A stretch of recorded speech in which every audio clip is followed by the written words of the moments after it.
Website থেকে withdraw দিবেন। তো উইথড্র দেওয়ার জন্য আপনাকে টু ক্যাপচা ওয়েবসাইটে চলে আসতে হবে। এই যে আপনার অ্যাকাউন্টে চলে আসবেন, আসার পরে এখান থেকে হচ্ছে আপনারা 0.50 হইলেই কিন্তু উইথড্র করতে পারবেন। আমার অ্যাকাউন্টে $2.16 আছে। আমি সম্পূর্ণটা উইথড্র দিয়ে আজকে আপনাদেরকে দেখাবো। তবে হচ্ছে আপনারা এখান থেকে 0.50 হইলেই উইথড্র করতে পারবেন। তো সম্পূর্ণ ভিডিওটি মনোযোগ সহকারে দেখবেন। আর আমাদের ইউটিউব চ্যানেলটা সাবস্ক্রাইব না করে থাকলে এখনই সাবস্ক্রাইব করে দেন। তো এখান থেকে এই যে দেখেন আপনারা এরকম 0.50 এটা হইলেই কিন্তু উইথড্র করতে পারবেন, ঠিক আছে? তো আমার অ্যাকাউন্টে যেহেতু 2.16 আছে, আমি হচ্ছে পুরাটাই উইথড্র করব। আচ্ছা, এখন কীভাবে উইথড্র করতে হবে? উইথড্র করার জন্য হচ্ছে আপনাকে যে থ্রি ডট, এই থ্রি ডটে ক্লিক করতে হবে। এই থ্রি ডটে ক্লিক করার পর এখানে দেখেন পে আউট নামে একটা অপশান আছে, এই পে আউটে ক্লিক করতে হবে। তো আমি পে আউটে ক্লিক করে দিলাম। পে আউটে ক্লিক করার পর এখানে দেখেন চেঞ্জ ওয়ালেট নামে একটা অপশান আছে, এই যে চেঞ্জ ওয়ালেট, এখানের উপরে ক্লিক করবেন। ক্লিক করে নিচের দিকে যাবেন, এখানে দেখেন পেয়ার নামে একটা অপশান আছে, নিচের দিকে গেলে যে পেয়ার, এই পেয়ারটা সিলেক্ট করতে হবে। পেয়ার সিলেক্ট করলে এখানে হচ্ছে একটা অ্যাকাউন্ট নাম্বার চাইবে। আচ্ছা, অ্যাকাউন্ট নাম্বারটা কই পাবেন? তো অ্যাকাউন্ট নাম্বারটার জন্য আপনাকে একটা পোস্টার দেওয়া হয়েছিল, ভিডিও প্লাস ওয়েবসাইট লিঙ্ক। এখানে দেখেন আপনি যে ভিডিওটা দেখতেছেন, এই ভিডিও লিঙ্কের নিচে দিয়ে কিন্তু পেয়ার অ্যাকাউন্টটা দেওয়া থাকবে। তো এটা হচ্ছে আপনারা কপি করতে হবে, এই জন্য আমি পুরো পোস্টারটা কপি করলাম। তারপর হচ্ছে এখানে দিয়ে ট্যাব দিয়ে ধরে পেস্ট করে দিলাম। তারপর হচ্ছে আমি এখান থেকে অ্যাকাউন্ট নাম্বারটা কপি করে নিব। পেয়ার অ্যাকাউন্ট যে নাম্বারটা আছে এটা হচ্ছে আমি নর্মালি কপি করে নিলাম।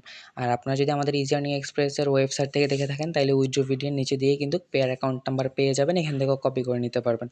তো যাই হোক, আপনি যেখান থেকে কপি করেন কোনো সমস্যা নাই, অ্যাকাউন্ট নাম্বারটা ঠিক থাকলেই হয়েছে। হ্যাঁ, তো পেয়ার অ্যাকাউন্ট নাম্বার কপি করা হয়ে গেলে এবার হচ্ছে ওয়েবসাইটে চলে আসবেন। আসার পরে হচ্ছে এখানে হচ্ছে ওই অ্যাকাউন্ট নাম্বারটা ট্যাব দিয়ে ধরে পেস্ট করে দেবেন।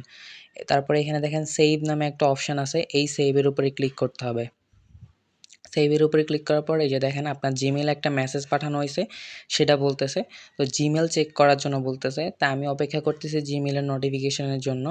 তো এই যে দেখেন আমার জিমেইলে মেসেজ চলে আসছে। আপনাদের যদি এরকম না আসে, আপনারা জিমেইল অ্যাপের ভিতরে গিয়ে চেক করতে পারেন। হ্যাঁ, তো হচ্ছে এই যে দেখেন আমার মেসেজ চলে আসছে, এখানে দেখেন একটা লিঙ্ক দেওয়া আছে, এই লিঙ্কের উপর হচ্ছে আমার ক্লিক করতে হবে। তো হচ্ছে আমি এই লিঙ্কের উপরে ক্লিক করলাম। লিঙ্কের উপরে ক্লিক করার পরে এই যে দেখেন বলে দিছে যে হইতেছে the wallet has been successful changed. তো এখান থেকে হচ্ছে এই যে দেখেন আবার লিখেও দিছে ওরা যে এখান থেকে আপনারা মিনিমাম 0.50 হলে উইথড্র করতে পারবেন, ঠিক আছে? ওরা কিন্তু এটা এই যে দেখেন লিখে দিছে মিনিমাম পে আউট অ্যামাউন্ট 0.50।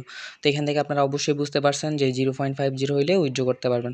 তো যাই হোক, আমার অ্যাকাউন্টে $2.16 আছে, তো আমি $2.16 সম্পূর্ণটা উইথড্র করব, লিখে দিলাম। তারপরে রিকোয়েস্ট পে আউট নামে একটা অপশান আছে, এই রিকোয়েস্ট পে আউটে হচ্ছে আমি এখন ক্লিক করব। এই যে দেখেন রিকোয়েস্ট পে আউট, এই রিকোয়েস্ট পে আউটের উপরে ক্লিক করলাম। এই যে দেখেন the pay out request has been successful credit, মানে হচ্ছে আমার রিকোয়েস্টটা তারা গ্রহণ করছে। তো তারপরে এখানে দেখেন পে আউট হিস্টোরি, এই পে আউট হিস্টোরিতে গেলে আপনারা হচ্ছে উইথড্র দিয়েছেন যে সেটা দেখতে পারবেন। তো দেখেন আমি যে উইথড্র দিছি এটা এখন পেন্ডিং অবস্থায় আছে। এরা হচ্ছে 72 ঘন্টার ভিতরে এটা পেইড করে থাকে। সর্বোচ্চ হাইয়েস্ট 2 থেকে 3 ঘন্টা লাগে, আর মানে মিনিমাম 2 থেকে 3 ঘন্টা, সর্বোচ্চ হচ্ছে 72 ঘন্টা লাগে। তো এইখানে যখন এই যে পেইড নিচে দিয়ে দেখেন এই যে পেইড এরকম পেইড লেখা উঠবে, তখন যে হচ্ছে এখান থেকে একটা স্ক্রিনশট নেবেন।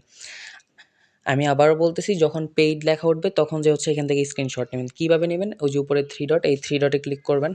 থ্রি ডটে ক্লিক করার পর এখানে দেখেন ডেস্কটপ সাইট নামে একটা অপশান আছে, এই ডেস্কটপ সাইটে ক্লিক করবেন। তারপরে এখানে দেখেন এরকম চলে আসছে। তো এখান থেকে হচ্ছে আমি স্ক্রিনশটটার এরকম করে নেব, যেন হচ্ছে এখানে স্ট্যাটাস পেইড লেখা আছে ওইটা যেন দেখা যায়, ঠিক আছে? তারপর হচ্ছে ওইখানে যেন আবার পেয়ার অ্যাকাউন্ট নাম্বার দেখা যায়, তারপর তারিখটাও যেন দেখা যায়, এই জন্য হচ্ছে আমি এইভাবে করে নিলাম।